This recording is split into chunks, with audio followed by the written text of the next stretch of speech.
Okay, guys, we're going to start the meeting. Thank you so much for waiting. I apologize for my tardiness. Hold on. Okay, yes, they can hear us online. Go ahead. Are you? Okay, Yes, okay. all right, great. Welcome to the Equity and Empowerment Commission meeting on Thursday, March 19, 2026. We do have quorum, and we're going to start with a roll call. Commissioner Sexton. Here. Commissioner Council Member Harris. Present. Co-Chair Jones. Present. All right, and Josephine, myself is present, and we will move forward with. Oh, we got to do that too? Okay, so we are absent is so far Commissioner Radcliffe and Commissioner Mendoza.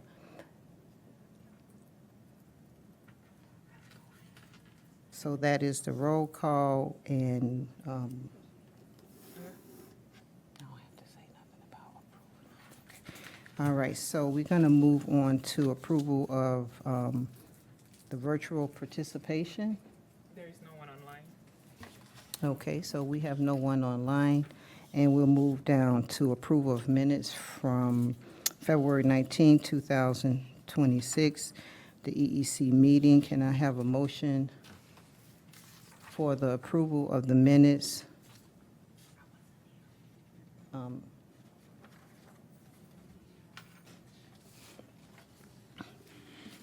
I move for the approval of the February 19th meeting minutes as stated. Second. All right, the meeting for February 19, 2026 is approved, and second, approved by Commissioner Co-Chair Jones, and second by Commissioner Councilmember Harris. All in favor? Aye. All, great. All opposed, all abstain. I'm abstaining. I was at work that night. Okay, so, thank you, Commissioner. Councilmember Harris has abstained, and the minutes will be approved. Next, public comment. We have no one online, so no, I thought we had public comment. Okay, yeah, we do.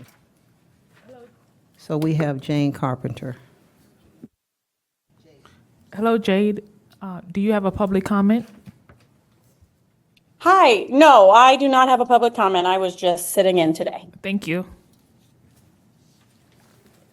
Welcome, Jade. Thank you so much for attending the Equity and Empowerment Commission.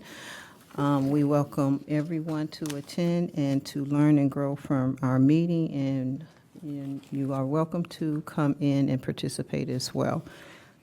Please check out our website, and please we have a survey for Equity Empowerment Scorecard survey, and it would be nice if you are a resident of Evanston, you can get involved with the commission as well. Just check out the website, and thank you again for attending this meeting.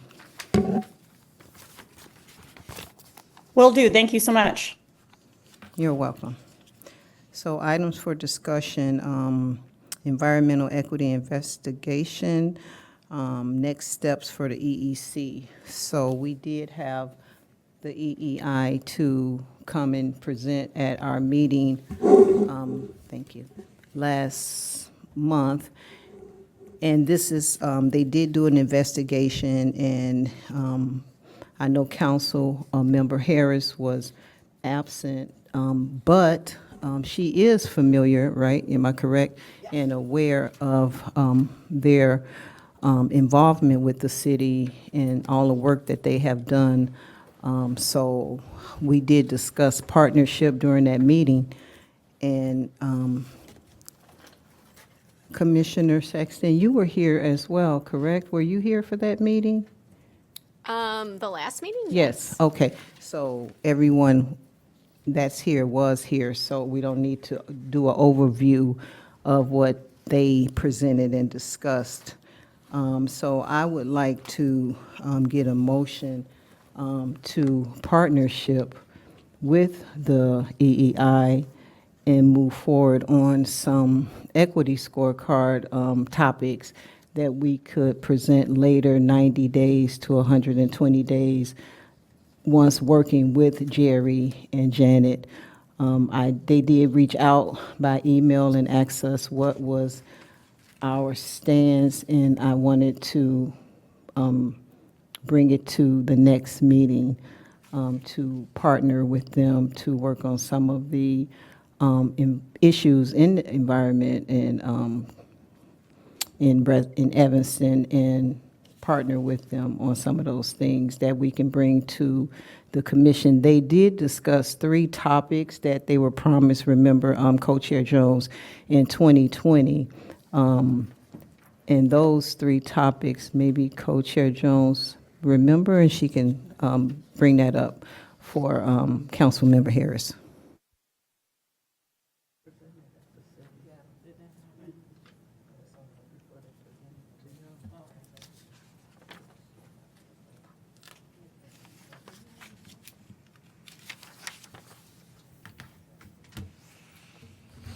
Yeah, I think, it was 4 topics.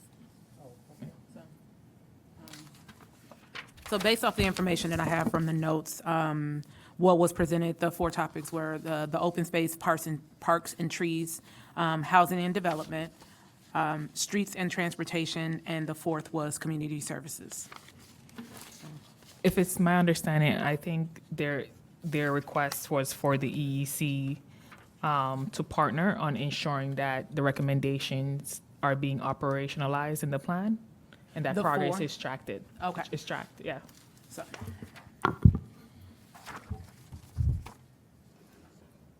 yes, the call to action. Huh.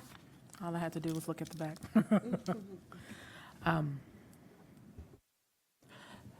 So to rephrase, or not even so much as to rephrase, but to regroup exactly, Co-Chair Bostic, what is it that you are requesting at this time?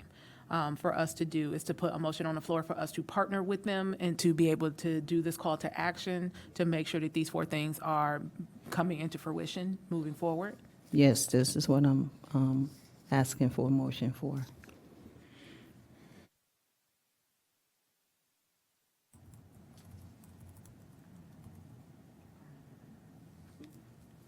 So as far as the items being tracked, making sure that they're being operationalized, so the EEC can ask for like a report from staff on where we're at with these initiatives in the plan. So that could be a role that the EEC plays to ensure that there is movement on the items in the plan.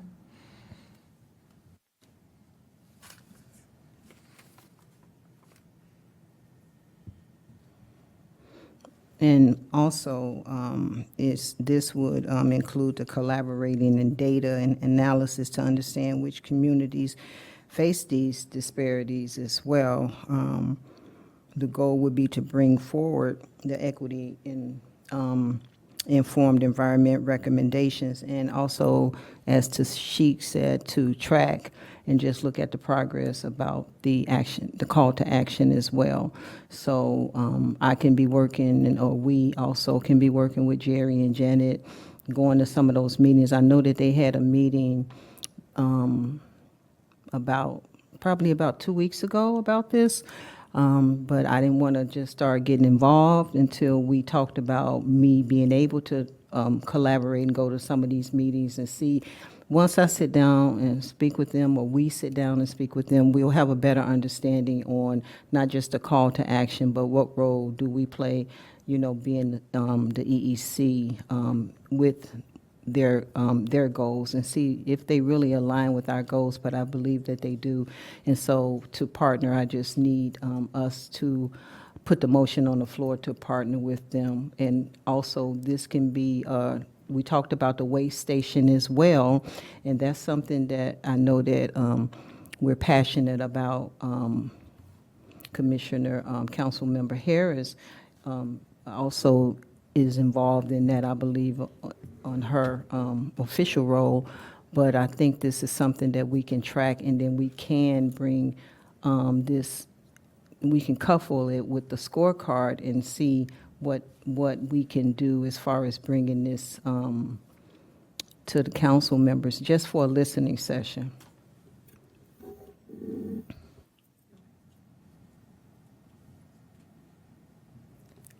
Councilmember Harris? I was gonna say, you gotta recognize me, I can't just start talking, thank you. Yes, they did present this to the city, to council. I'm not sure if it was the last meeting or the meeting, I think it was the meeting before. And it has been placed on file, and we have had a commitment from city staff that this would be memorialized in an action plan, not just something they put on the shelf. And we are committed to that. There are a few places, as you mentioned, in the second ward that take high priority.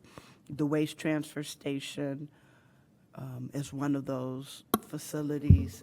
So we are looking at that, working, not quite working on it yet, but pulling up documentation, because there have been some prior agreements, and investigating all of that is the best way to put it. So yeah, I think it's a great thing. I would move for the Equity and Empowerment Commission to work with them and see what makes sense for us to galvanize and push our energies towards. So I would agree with that. Thank you, Councilmember Harris. Okay. So I motioned, I don't know if I move that we accept this report and agree to start working with them to figure out what best meets this committee and our residents' needs, constituents' needs. All right. May I get a second? I second. Okay. All in favor to move forward with partnering with the EEI? Aye. All oppose or abstain? Yes, and the memos are in the packet as well. So we move forward to all votes, all in favor to work with the EEI and to start working on environmental concerns that's in Evanston, mainly also the second and fifth ward as well.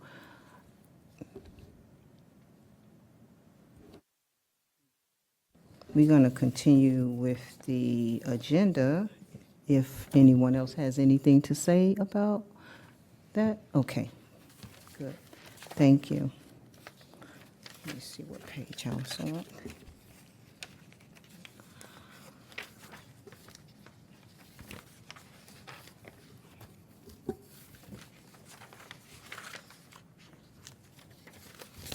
Okay, we're going to go to section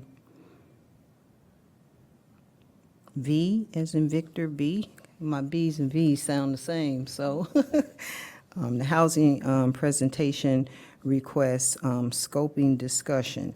In January, we just talked about some initiatives to start to partner with or bring up topics that we believe that affect the residents of Evanston. One of them was the waste station, and that was one of the reasons why we are partnering with the EEI. And the other one, I believe we all kind of came to a consensus without voting on it in January, was housing. I know Commissioner Radcliffe had some concerns. Commissioner Co-Chair Jones had some concerns. In talking to Assistant Deputy Manager Tashik, we talked about, that's a broad topic. So like, where do you start with housing?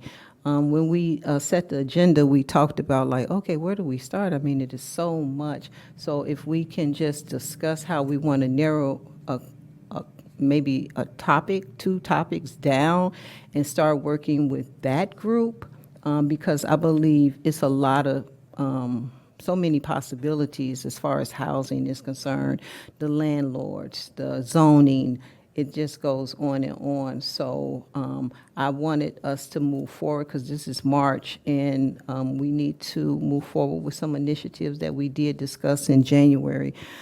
Some of the things that, as far as housing is concerned, let me see, I think I brought something with me. Well, I might have left it at home because I was trying to, let me see. Okay, I think this is it. So some of the topics that we talked about was affordable housing, policy comparisons, and regional disparities. So, you know, where are the disparities? Because Evanston doesn't have a lot of vacant land. So we have to deal with what's on the table and what we have. And it's so hard to afford to live in Evanston. So I think affordability comes into play, but those are policies too, whereas landlords, and I did see something on the tracker that had some things with the landlord that we'll discuss later. But those are some topics that we could, once we get a topic, then we can narrow it down to which group do we want to start partnering with and work with. Just 2 initiatives for the year, so that we can make a change and then present the equity scorecard with some of those focuses that we have. So that's the whole goal, is to partner with these groups and to be able to use the scorecard against or with that topic or that issue that we have, a disparity that we have in the community. So we have to come up with a consensus of which, not so much group, but what topics are we going to narrow down, which zoning. And we kind of touched on it in January, but we just said housing, and that's just like the C. So maybe we can come up with an idea so we can have that group come back next meeting and, you know, move forward with that. Any thoughts on that?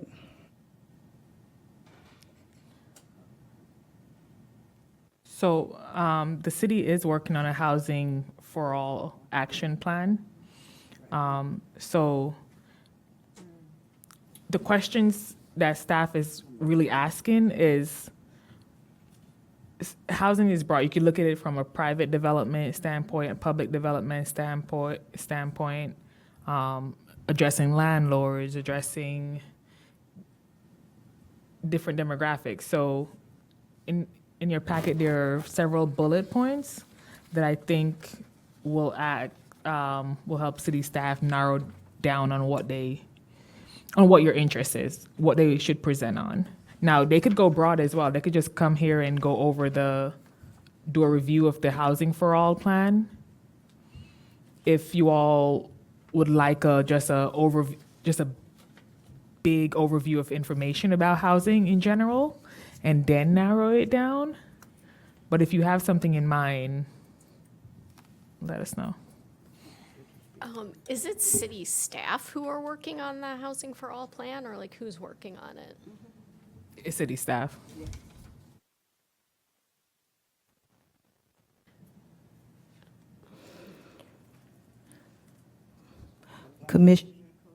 Commissioner Co-Chair Jones? So one of the biggest things that I think that Tashik, I agree with you in regards to overall presentation. However, I think one of the biggest things that somebody who actually lives in Evanston and at one point in time was thinking about purchasing is the fact is, like we talked about, there is nothing to purchase, and if there is something to purchase, it's not attainable for someone who is not doesn't have a family, okay, or is living in a two-income home. And even then, it's not attainable. It's not sustainable. So I think that when we talk about, you've presented this Housing for All presentation, or, stated that that is something that's actually already being worked on at the city. I'm just hoping that when we talk about affordable housing, we're talking about single-family homes. We're talking about something that is truthfully sustainable for those who are living on an income that is between, from, let's say, $75,000 to maybe $100,000, and if that even is reasonable in this community, because I know that there are $1 million houses that are in Evanston and different things like that. And so, what is when we say affordable, what does that mean? And trying to put some parameters on that, because affordability is different to a lot of people and what that means. So I think it's the terminology for me that we need to not only narrow down, but just have a perspective of what that means when we narrow down these topics of what do we want to focus on. That's good. You answered two questions. That is, does the city have an affordable housing definition? And the demographic that we're looking at is 75K to 100,000. And you mentioned single family housing. Okay. That's good. So if anyone else have anything. I was just going to mention that when I was looking through the referral tracker, there's quite a few things on the referral tracker that have to do with housing, and I wonder if any of those are things that we should look at more closely. Like there's some there was something on there about the circuit breaker program, which is about affordable housing for long-term residents of Evanston. I don't know much about that. There's something about a strategic housing plan on there. There's also one about, at one point, they were reviewing the exclusionary housing affordability term and talking about increasing it from 30 years. So it seems like an issue that a lot of council members have brought different things to the table about. I wonder if there's anything there that we should be particularly looking at or supporting.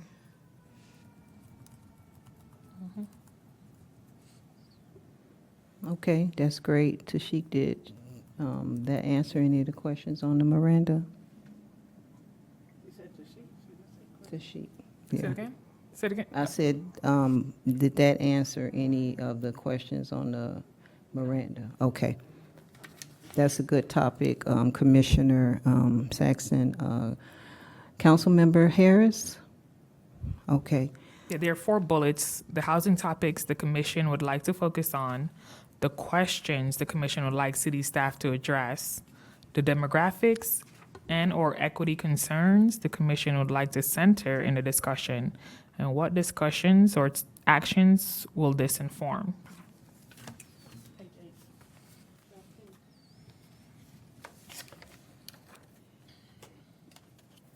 So as Co-Chair Jones.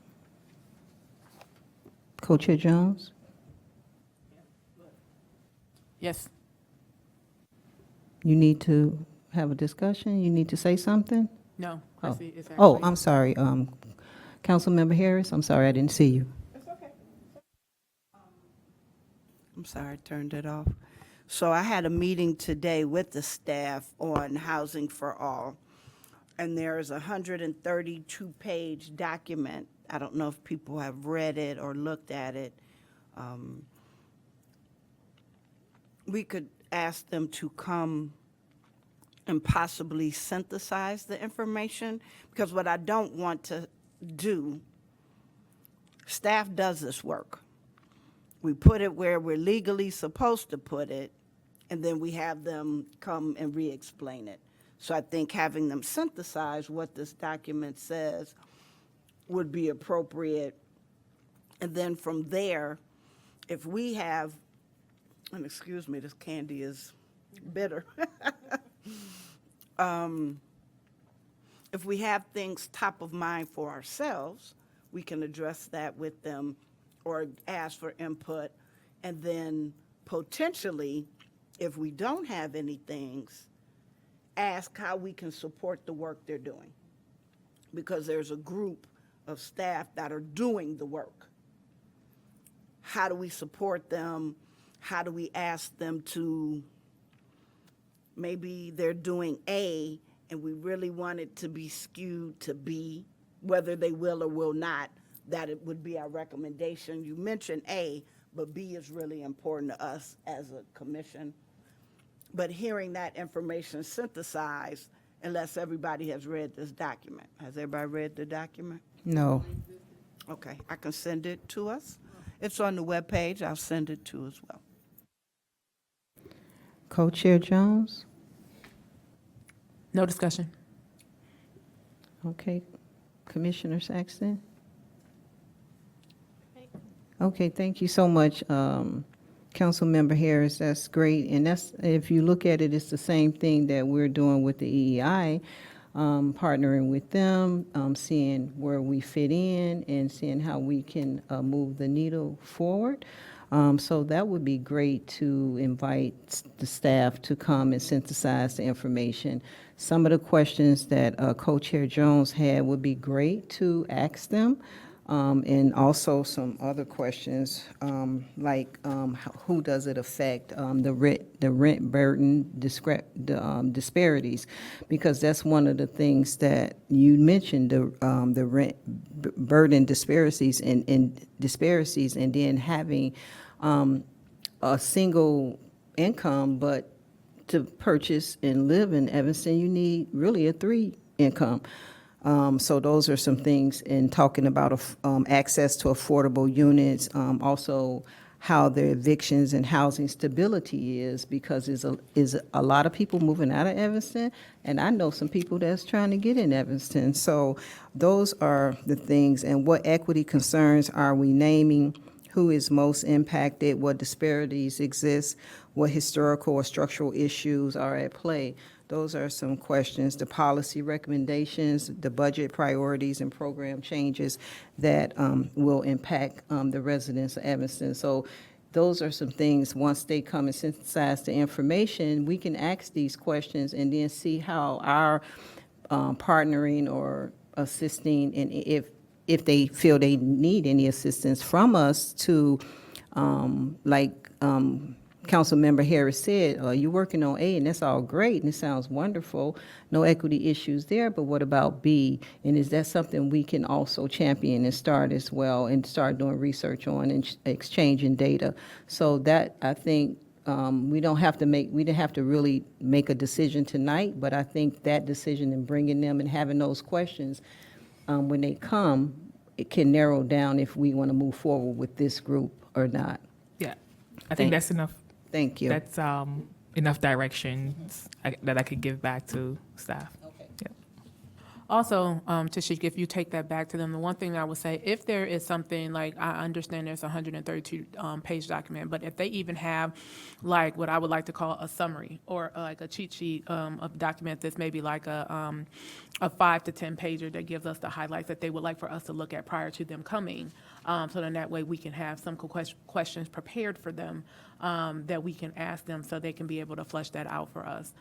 So I just, in order for us to all be on the same page and them not feeling like they're presenting 132 pages in 15 minutes, if you give us something that's a little bit more what I would consider to be digestible for us to be able to break that down. So like I said, something that's maybe like what I like to call a white paper, something like that. It's usually no more than 10 pages, but it's giving us the highlights of the overview of everything, and then they're kind of highlighting even more when they're coming to talk to us, so we can be able to have our questions ready and prepared, and we can feel like their time is being, utilized appropriately.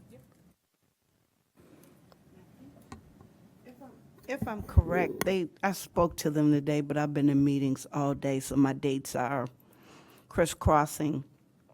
I think they're presenting the city council Monday. So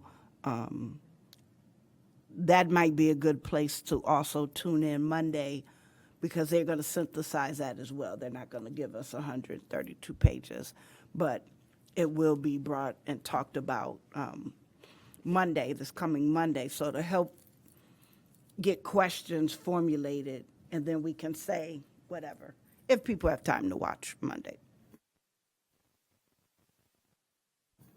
I think that'd be great. Sorry, Councilmember Harris, go ahead. I was just going to say, just like Monday, it's my understanding that EEI is going to be presenting again. They presented again, it was either last month or the last meeting, they're going to be presenting at APW Monday.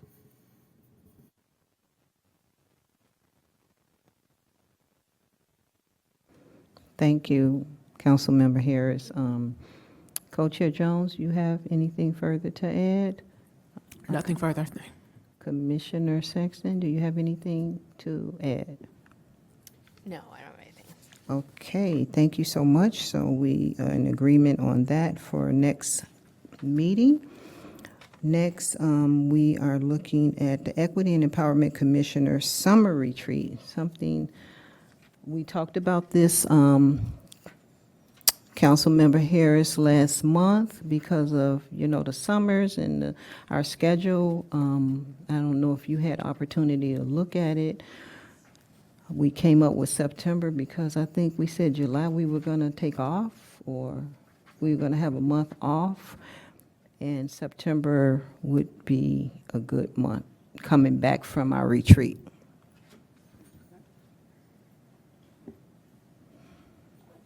So we're open for discussion on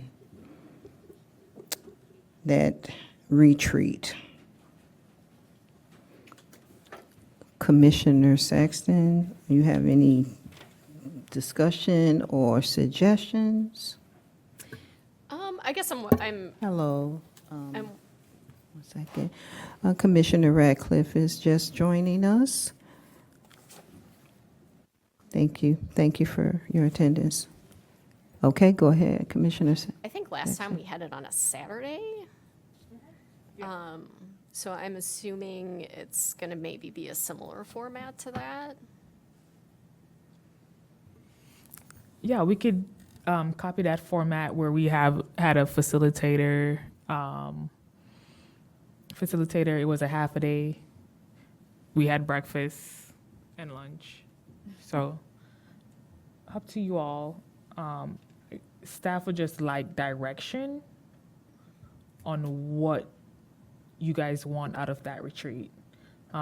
Whether it's team building, training, goal setting, how long you want it, where, who will be the facilitator. Yeah, I think we had a really great facilitator last time, and it would, be valuable to have somebody like that again. Yeah, Commissioner Jones and Councilmember Harris were not part of that retreat, so. Or I Commissioner Radcliffe. She But I'm wasn't. sure it's back in the minutes from Yes. around that time. Someone, I can't remember her name. I don't know how she was recommended. How was she recommended? I believe at the time Chair Cannon recommended her. But she was good. She was a professional, yeah. What was the theme? What did you want? Team building. Yeah, it was a lot of team building,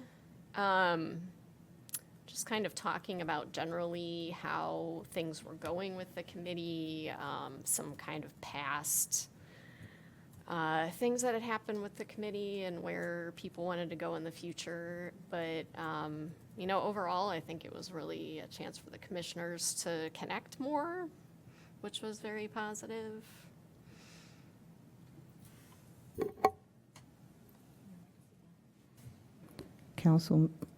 Councilmember Harris? Yes, thank you.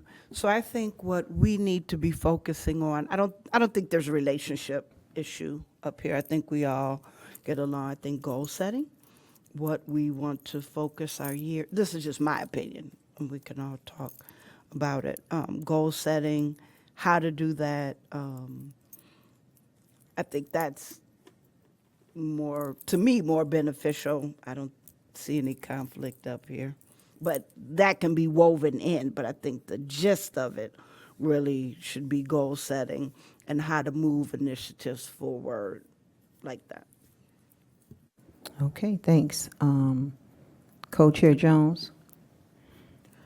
To add to that, one of the things that I actually want to bring up, should we choose to move forward, whatever day, is is we actually need to just do a reevaluation. As we talked about in January, our commitment level and what we need to do moving forward to make sure that the EEC is still going to be viable. We need to actually be honest and truthful with ourselves and see whether or not this commission still needs to move forward. And if it needs to be sunsetted until we get more members, or if we need to reevaluate what the mission is, and then if we need to like scale back and really only focus on, we've talked about only focusing on one or two things. I just think that we need to just do a true hard reset and be honest with ourselves on whether or not right now is the time for this commission to actually be viable. Okay, thank you. Commissioner Ratcliffe, any suggestions on the retreat? No, I really don't have any suggestions. I'm actually really curious to see what you guys choose, because I've never been to a retreat, and a retreat in my head is like spending an all-day thing and whatnot. So, yeah. Okay. All right. Well, my suggestion, I will champion Councilmember Harris. I believe goal setting is a great direction, because we basically are new.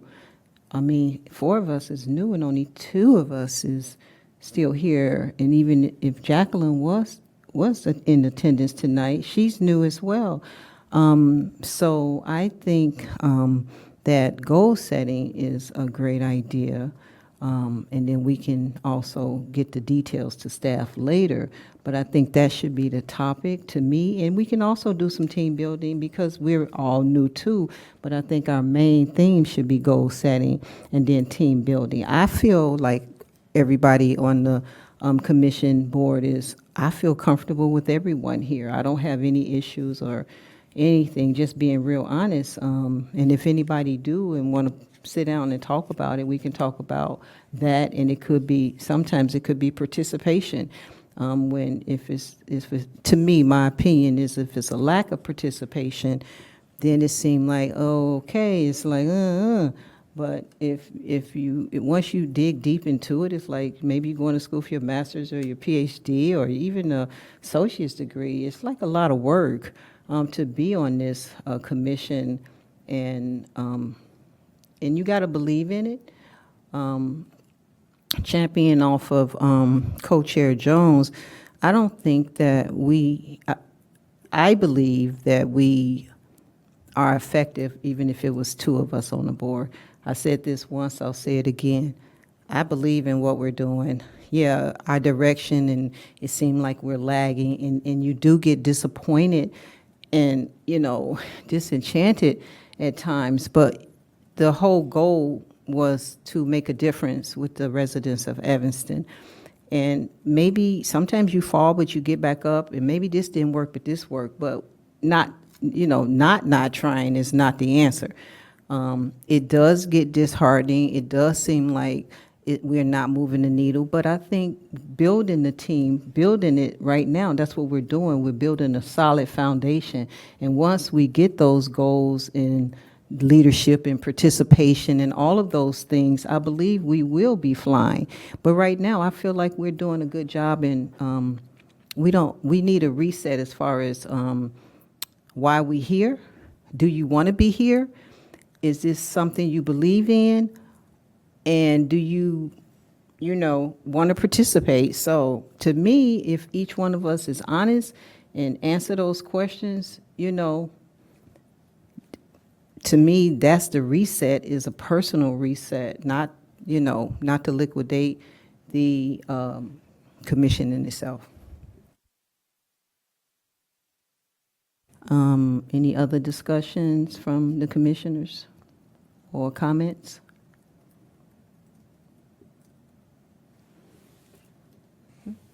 I have one suggestion from just a staff perspective, and that's to engage the Government Alliance on Race and Equity. They are an organization that deals with race and equity in local government.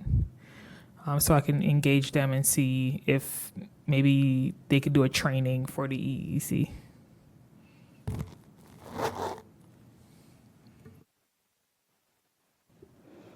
That could be something if we can agree on that.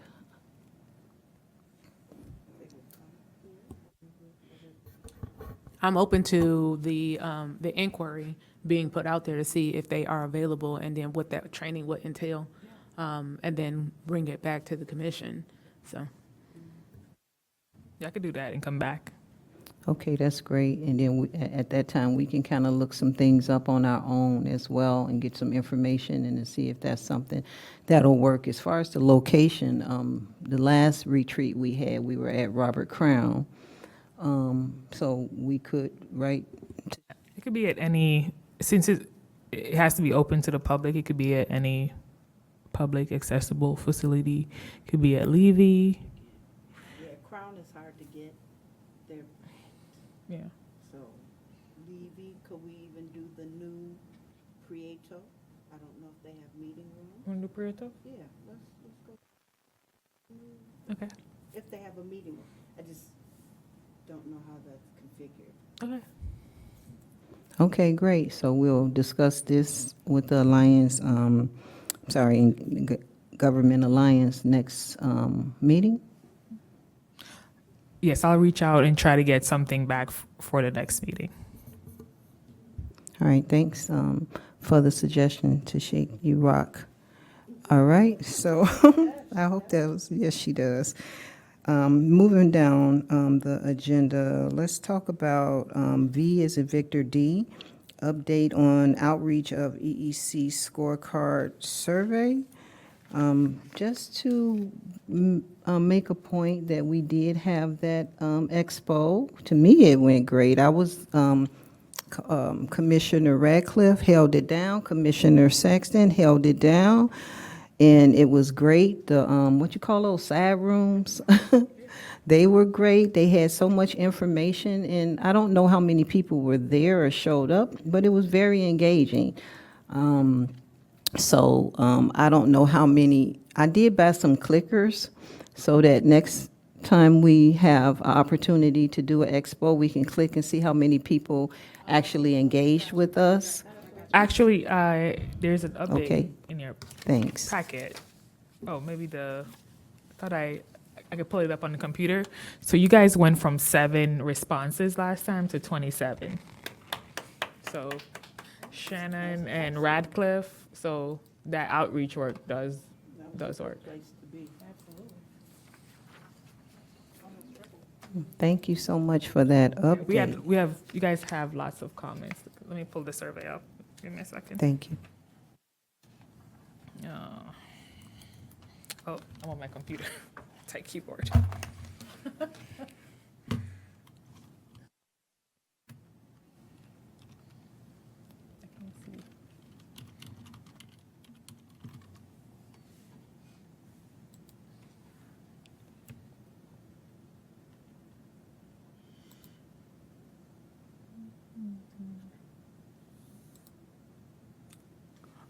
And we do have a new web page. So when you click on the Equity Empowerment Commission, it goes straight to the agenda. Oh, nice. Yeah.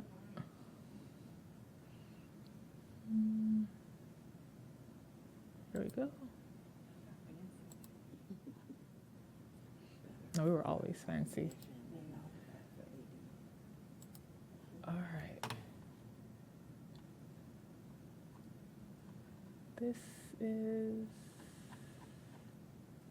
This is, oh, hold on. The March agenda. And if we click on,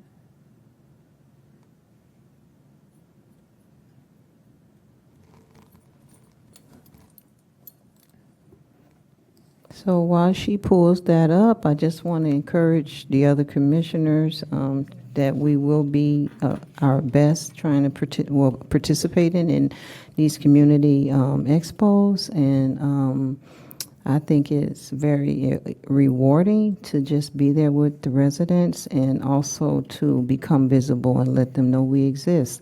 So that was one of the last year things to say, hey, we're here.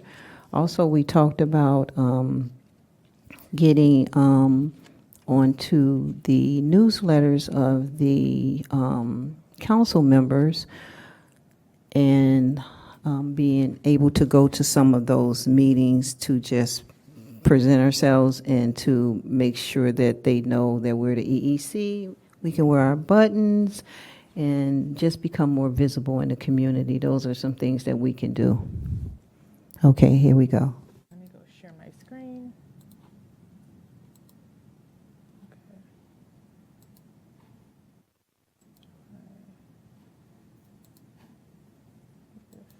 There we go. So 27 responses. Do you think the equity scorecard should be used at all when the city's making, you guys could read it, but yes. Can the person online see it? Yes, I'm sharing my screen. So you see the responses, the answer choices, the areas they want the equity scorecard to be utilized on. So far, it's kind of even. So all of those topics.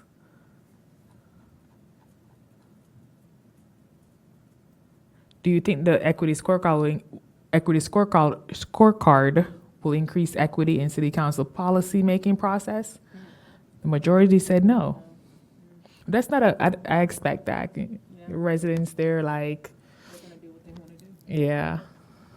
Do you think the equity scorecard will increase the voices of underrepresented? No, there's a lot of, yeah. I think, yeah. Do you think the equity scorecard will encourage more public participation in decision making? No. And there were a host of comments that I could send to you guys. As far as the ward makeup, you can see where your majority of responses come from. So far, the 9th ward.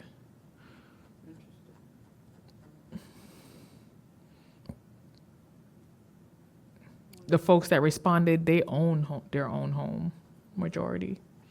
So that tells you a lot there. In terms of demographics, who responded?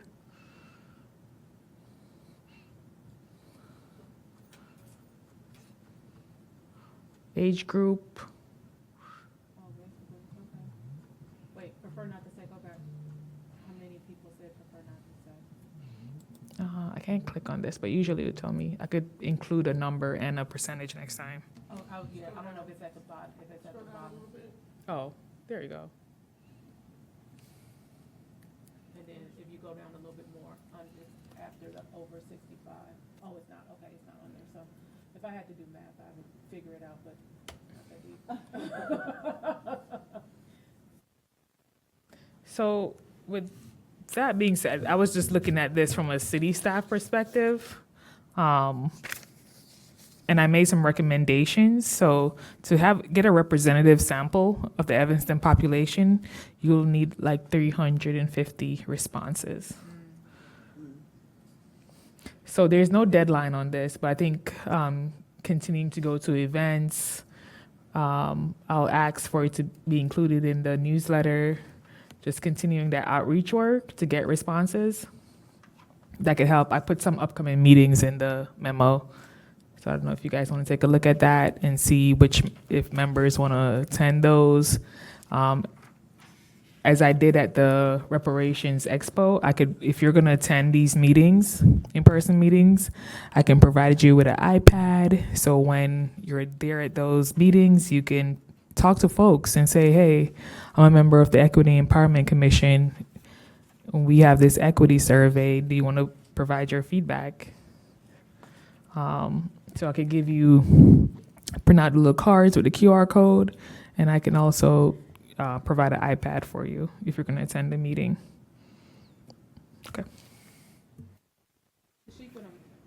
What I'm looking at is, I see the upcoming meetings, but there's only one that actually has a date attached to it. So you have the city council meeting, that's, I think we just said that that's on Monday. You have another one, the Access to Work, third community-wide, and Robert Crown.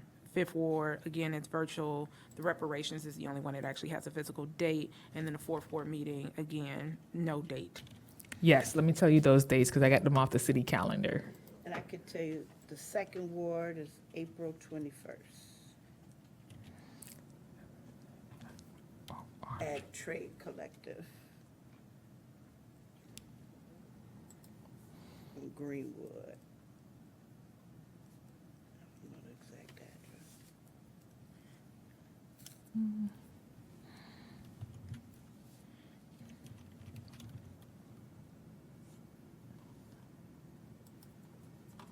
So the putting asset to work meeting, that's taking place, no, that's February. That's not the one.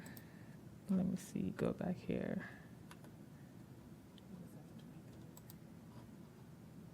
Sorry, there's a where you can see all meetings, see all events. There we go.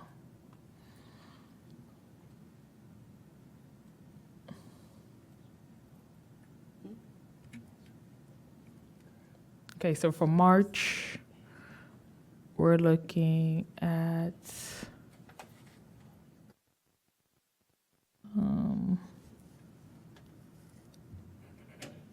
what's today? Today is the 19th.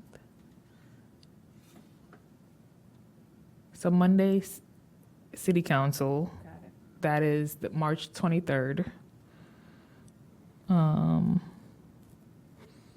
Putting assets to work, where's that one? Reparations Committee meeting, fourth ward meeting is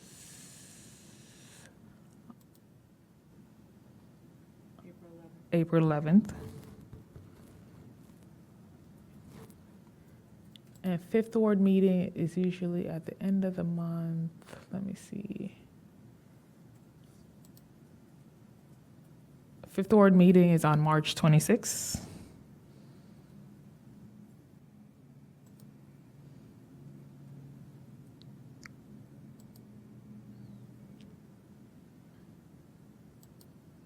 Trying to see when is the putting asset to work. Putting asset to work is March 25th.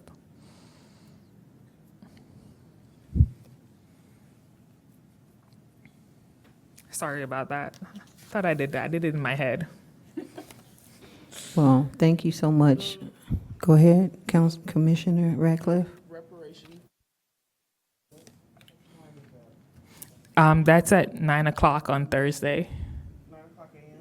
Yes, and you could join virtually, and just I could put you on the agenda, and you could just put the link in the chat for folks. You could join virtually. Okay. And pay for the people, because they won't be able to click the link in the room. Not paper surveys. Paper surveys?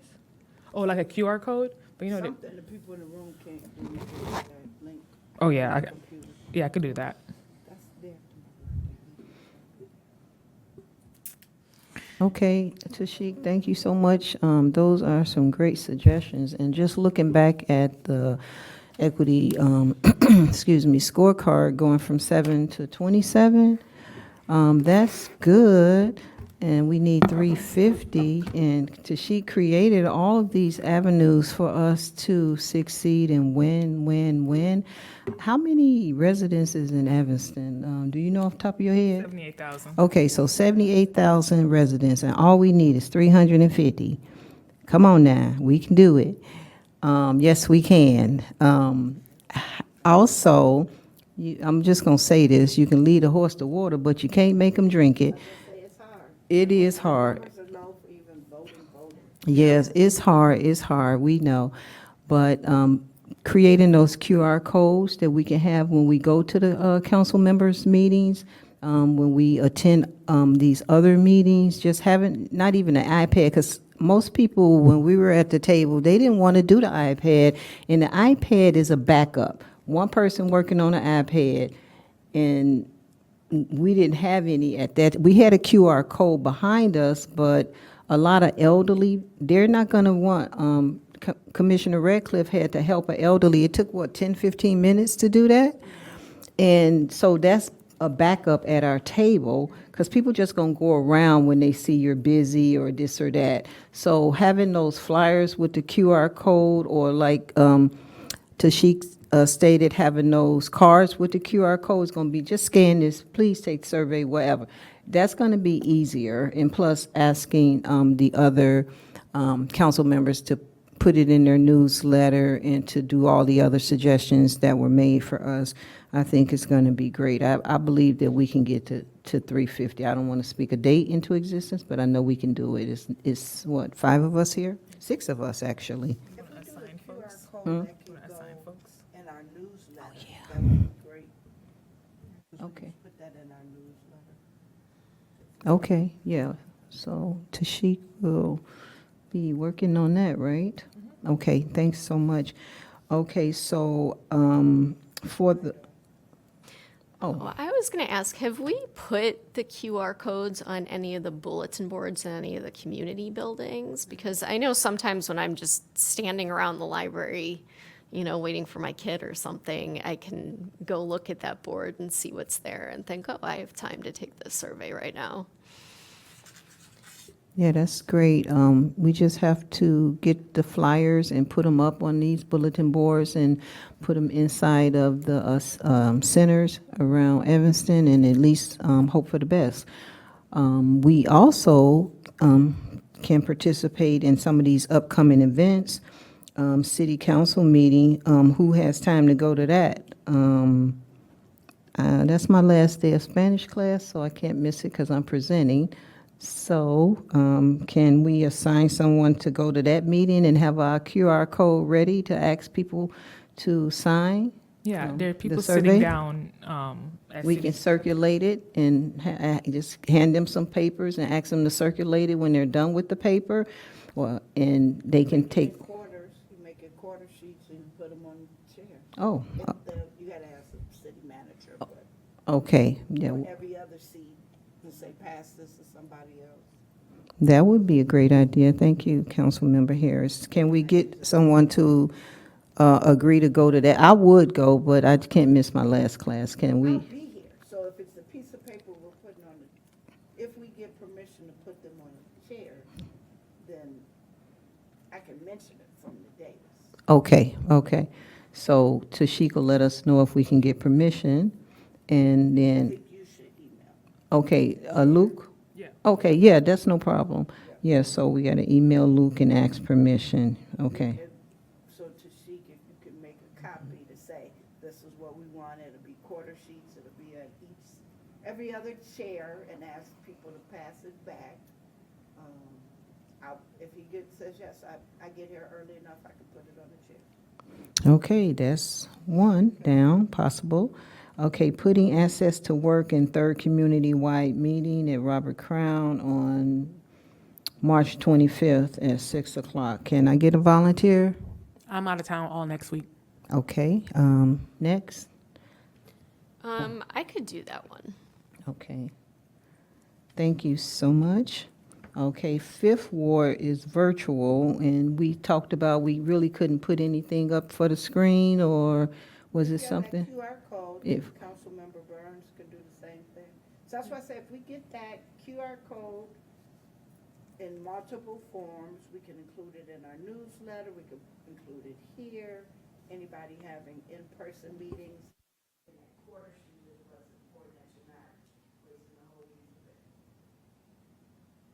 Agree. Yeah, so you could email, I'll have that QR code, and then with the flyer, you could email Councilmember Burns to make sure that he mentioned it during his ward meeting. Like someone else, you don't have to email him, someone else could email him to have that responsibility. Okay, can I get a volunteer? Your head is turned the other way. Can I get a volunteer to email Burns, Councilmember Burns, and send him the QR code and the flyer for us to put on his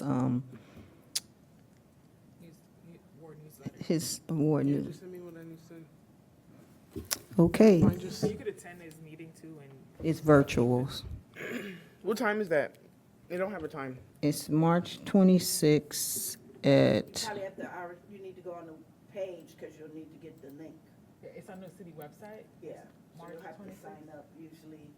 No, his is Google Meet. You just click on it and join. yeah, so you just go there and just join. 7 to 9, okay.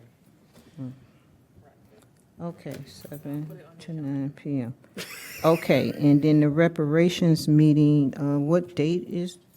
April 2nd, Oh, 8 a.m. Oh, it's here. What's that date though? The day? April 2nd at 9 a.m. Oh, it's on a Thursday. Okay, I can go to that meeting. Okay, and it's here in this room. No, upstairs, Oh, 3rd floor. okay. Reparations, okay, it's on the 3rd floor. Okay. Okay, and I will attend that meeting. And then we have the 4th Ward meeting. Is that a Saturday?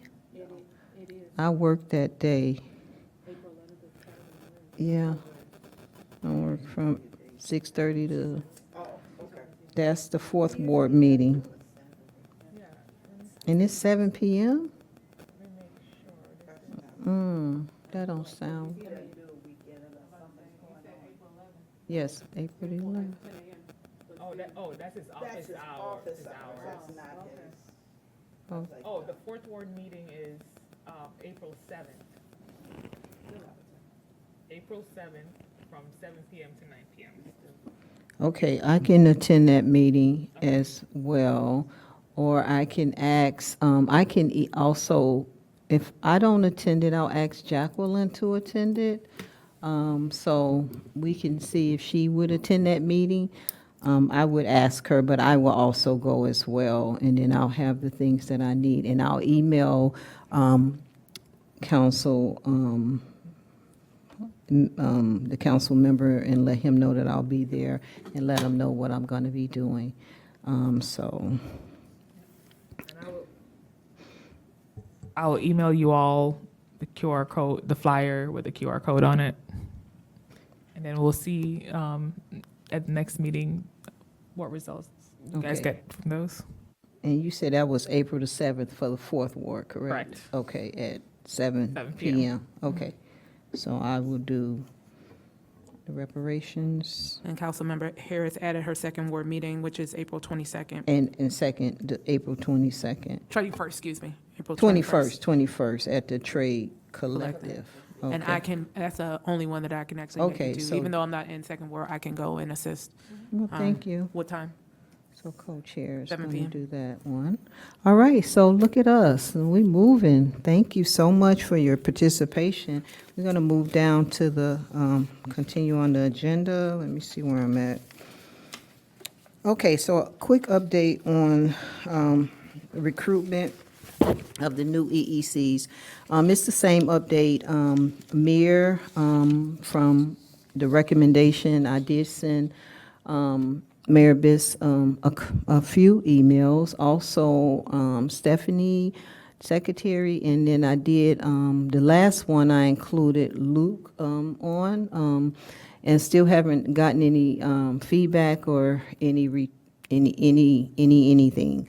So we are still, have 3 vacancies. However, the candidate that we had spoke to last year, she's still eager, she still wants to join, and she said that she would let me know if someone reached out to her. I also sent attachment of her application and just try to make it really easy, but it's just, a lot of things political has been going on. We just finished voting, so hopefully things will calm down a little bit before these new positions, and we can get our board and commission filled. So that's my update. Any updates from anyone else, any other commissioners? Anyone that wants to be recruited or anyone? I know Co-Chair Jones said she had some people in mind, but they didn't live in Evanston, and so they didn't meet the qualifications. Commissioner Saxton, do you know anyone that may qualify and want to come and work on this commission? I've talked to a few people about it, but nobody has really been interested, so I haven't really come up with anyone. Okay, Councilmember Harris, anyone? Okay, Commissioner Ratcliffe, anyone? that you I've know? had a few Any people outreach? fill out the application to join. We're just waiting to hear back. Okay, well, I will go and I will look that up or get those names, hopefully Tashiki. I don't have access to, I do now. Oh, it's still, so when they fill out an application, it'll go into that folder. Okay, I did not know how that works, so I will go look on the drive and then I will look at it and it will, I will send a response if they, how they are. All right, thank you so much for that. So we are moving. We do have some new candidates, so that's a good thing. I think the tracker is next. Commissioner Sexton agreed to take the lead on the tracker this meeting. So go for it. And I did write some things down as well. Hopefully everyone had an opportunity to look at the tracker. Yeah, so I looked over referrals that were from January and February. There is one about the standardized application and evaluation for TIF grants. Yeah, can you get the date for that? Was that January the 11th or? Oh, these are 2025. Hold on. Go to the bottom. There we go.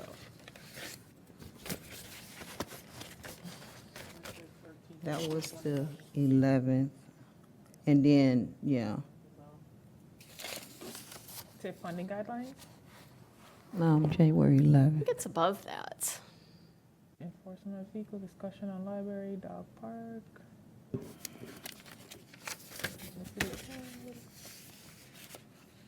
No, it would have to be this one, TIF, either dissolving the TIF or. I noted that one too because I didn't know enough about that to know if it's possibly an equity issue. I guess I was under the impression that the money from the TIFs funds community projects. That's correct. So the question is?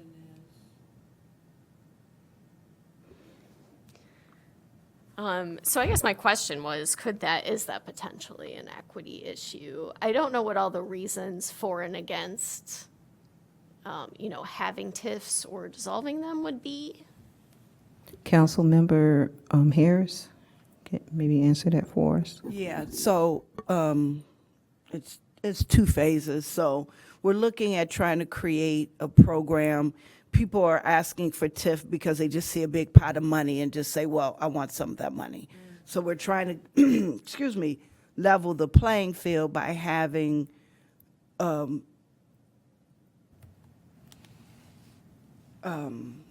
words are escaping my mind. Policy, A policy, a procedure that everybody knows, these are the guidelines, these are the things that can be funded, should be funded, won't be funded, what information you need so that everybody knows, because I think it's been perceived very hit or miss. So if you have a standard procedure, it helps. So I think for equity reason, that is very appropriate. We are looking at, do we dissolve TIFs, do we not, where, why, can that money, so should that money be used to build something up? Do the schools need that money back based off what's happening right now in our communities and in the city? So those are just really equity things that are happening, so yes. So. Does everyone understand what a TIF is? Yeah, I was gonna say. So TIF is an acronym for Tax Increment Financing, and it's usually for a blighted area. So what the city does is it freezes the tax that comes from that area, and then any new taxes go towards improving that area. But it has to be designated a blight area for a TIF to be established, and the city has to work with the school district because it relates to taxes and negotiate with other government entities. Cook County, Mhm. the school taxing, and city tax.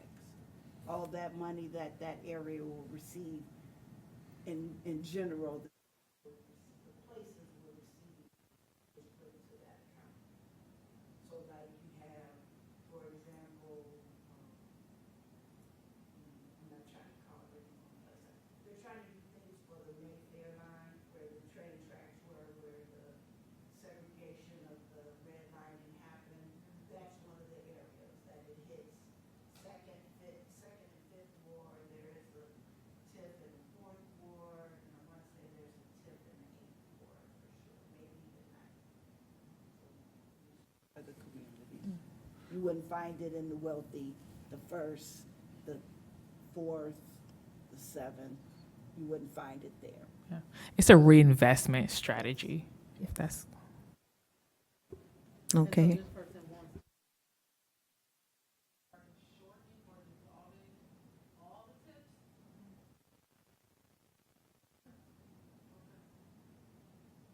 What I can say, TIF funds haven't been used. They've been accumulating. Some of that is because there was new ownership. So example, for myself in the second ward, I have not used a lot of TIF dollars, and I have a nice amount of TIF dollars, but I have a property that I'm looking at that I'm waiting to get, that needs to be fixed. But I can't just go get things. Yeah, there's a process. So there is a place that I really need a good amount of money to purchase to make better. And once we get to that point, I can talk more about it. Okay, great. So, Commissioner Sexton. So essentially what you wanted to discuss were these particular ones about the TIF fundings, or was there something else in particular that you wanted to discuss? Well, those two stood out to me as having possible equity implications. Yeah. And again, I don't know enough about the whole TIF process to say if dissolving them is a positive or a negative thing, but it seemed that it possibly could have implications. And the part about standardizing the application and the evaluation for TIF grants, that potentially could have equity implications too, depending on like who can access the application for that, what's on the application, what kind of projects are being approved through that. I think that's what we're trying to figure out, what should be.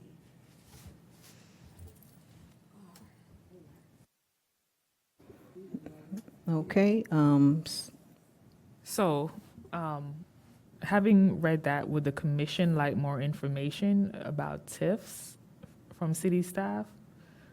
So just to educate yourself on what it is and, Yeah, I think that would be helpful. okay, yeah, I could have our economic development, I think they'll, They could either do a memo or or memo, yeah, I could do that, show you the numbers. yeah, okay. I will say this, based off even what I have read on my own, not in this, in the little, if what Councilmember Harris has basically stated, that this is supposed to be a redevelopment, or I think that was said either by Tashik or Councilmember Harris, in the areas that need, that basically where the redlining happened, and these are the areas that we are still dealing with when we are talking about EEI stuff with the equity and empowerment, and not having trees, not having, why would we take money away from them to then make it equitable across other areas who have all the things that these places don't have. So it's a huge equity and empowerment issue. So I'm the little that I do know, I know that I'm not for that. So, removing it, correct, or making it, when they said dissolving it, I am also against that. But again, I will reserve my vote for when we have more information. But based off just the initial read and the initial conversation, that seems beyond. It definitely does not seem equitable across the board. Councilmember Harris? Sorry, and one last thing that I forgot to mention is, I just think, I hear what you're saying about the process. Does that shut people out? I think it makes it clear, depending on how it's put together, right? So that's the key, that the process and procedures, standing operation needs to be very clear, and that's what we should look at. I think we should allow the group to create it and then assess it before we put it into play, because you have everybody coming. I actually just got a TIF request to create a bowling alley, which I think is a great idea, but there's implications to that. You got to buy the land, then you got to buy, there's just different things you have to do. Some of the good things at TIF, for example, in the second ward and other wards has been used to purchase property. So when we find land that nobody has or owns or is blighted and the city owns it, we then buy it and put the ETHS houses there, and we use the funding for things like that. Most recently, we've seen a number of requests come for restaurants, which is tricky because restaurants success or fail quickly. They succeed or fail, and then that money is gone. So there's a number of things. There's been quite a few in the Fifth Ward. The TIFs right now have a substantial amount of money because during COVID and even a little before COVID, they were not making money. There was not money to be made. Then all of a sudden you kind of had a boom, but nothing to do with the funds. So that's why you're going to see a nice amount of money in a TIF, but that just happened. If you look back over the 5 years, it wasn't. 6 years, it wasn't growing. So as Commissioner Jones said, it's a loaded, it can work either way if you appropriately make it work. If you just put the money back, that could be problematic. But if you don't, and there's places that need it, like this is a time 65 could use that funding back. But in 2 years, maybe they're very flush, but you've dissolved the TIF, and now trying to get it back will be hard. So it's just weird. Not weird, it's just complicated. A lot of moving pieces to it. It's not just a one and done. It's a lot of other factors to consider. It is an equity issue, but they are in the process of creating a structure, a policy, ordinance to create better transparency. And then once that happens, we can look at it and say, okay, are they deciding to dissolve it, or they're going to dissolve certain wards or something like that. But we have to see where they at before we can know how to proceed. But if getting that extra information just to get a clear bird's eye view of what TIF is and how it benefits or not benefit those wards, that can be something we can do as well.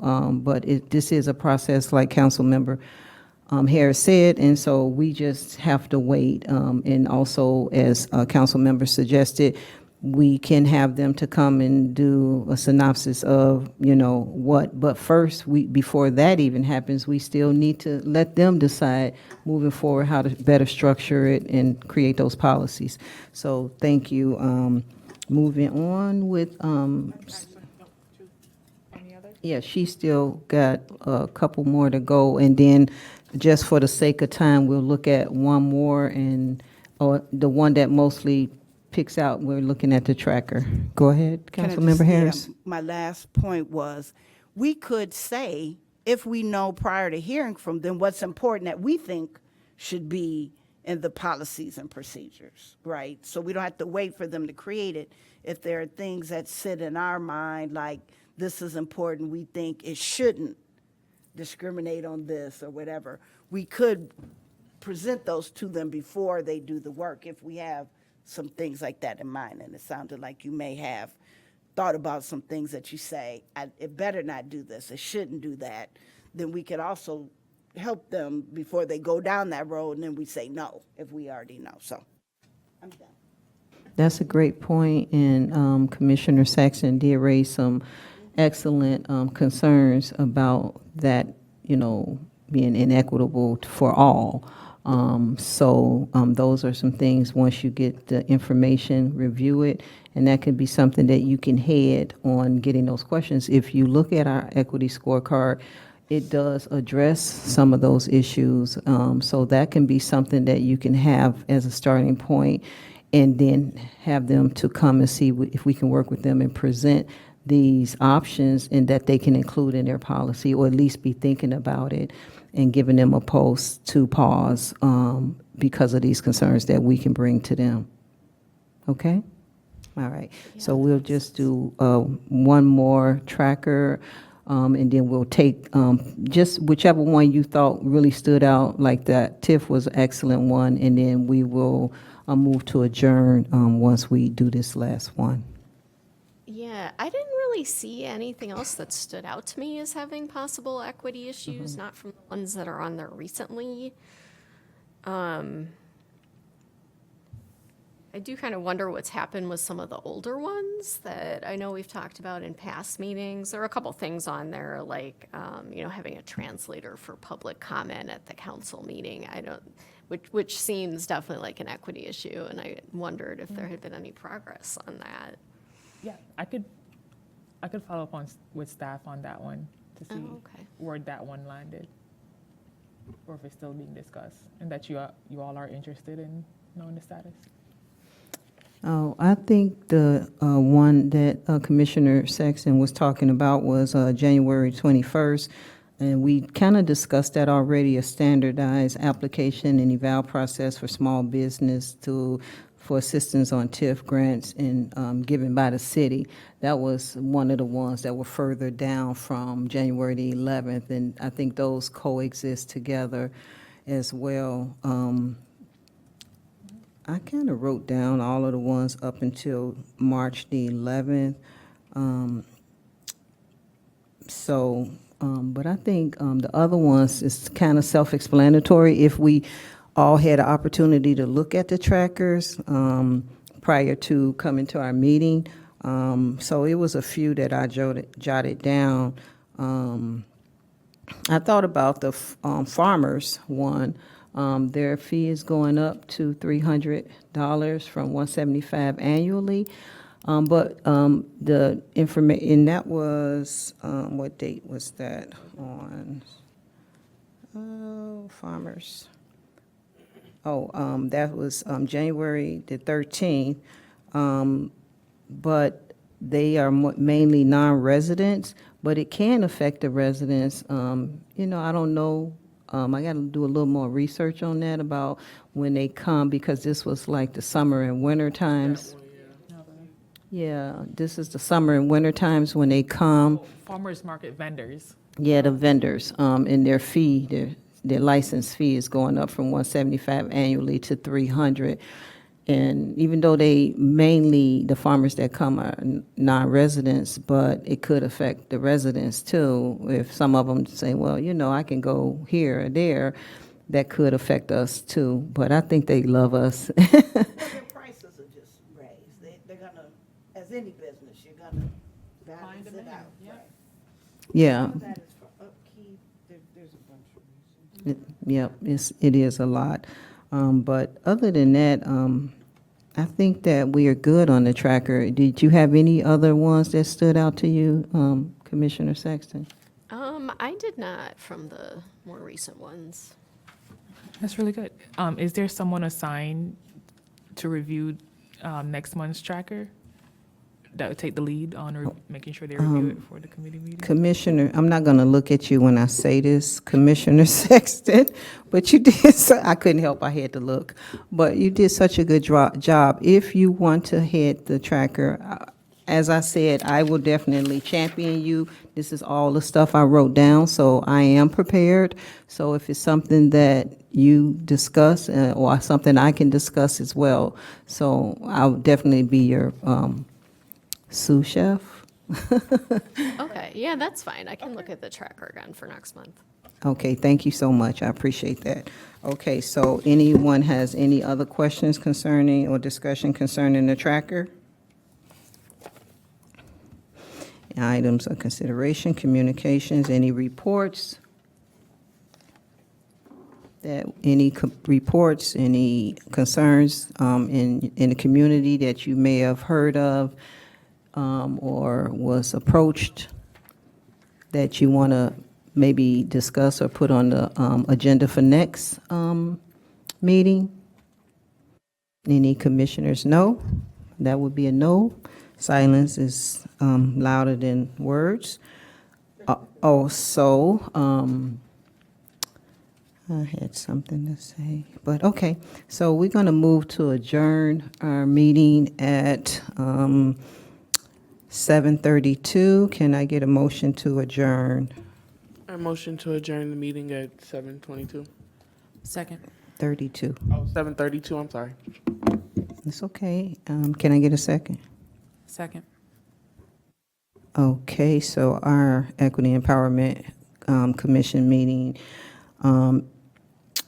March 19, 2026, have all in favor?